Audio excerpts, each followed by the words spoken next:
സംഖ്യകളും 1 മുതൽ 10 വരെ ഇങ്ങനെയാണ് വരിക. ഏകം, ദ്വേ, ത്രീണി, ചത്വാരി, പഞ്ച, ഷഡ്, സപ്ത, അഷ്ട, നവ, ദശ.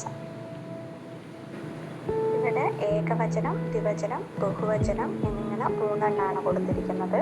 ആദ്യത്തേത് പഠതി, പഠതഃ, പഠന്തി. പഠതി എന്ന് പറഞ്ഞാൽ ഏകവചനത്തിൽ ഉപയോഗിക്കുന്നതാണ്. സഹ പഠതി, അവൻ പഠിക്കുന്നു, അല്ലെങ്കിൽ രാമഃ പഠതി. സർവനാമവും നാമപദങ്ങളും ഇതിൽ ഉപയോഗിക്കാൻ പറ്റും. സഹ പഠതി അല്ലെങ്കിൽ രാമഃ പഠതി. ബാലഃ പഠതി. പഠതഃ എന്ന് പറഞ്ഞാൽ ദ്വിവചനാണ്. 2 പേർ പഠിക്കുന്നതിനാണ് പറയുന്നത്. തൗ പഠതഃ, അല്ലെങ്കിൽ തൗ എന്ന് പറഞ്ഞാൽ അവർ 2 പേർ പഠിക്കുന്നു. രാമൗ പഠതഃ, 2 രാമന്മാർ പഠിക്കുന്നു. തേ പഠന്തി, അവരെല്ലാവരും പഠിക്കുന്നു, അല്ലെങ്കിൽ രാമാഹ പഠന്തി. 2ൽ കൂടുതൽ എത്രയുണ്ടെങ്കിലും നമ്മൾ ബഹുവചനാണ് ഉപയോഗിക്കുന്നത്.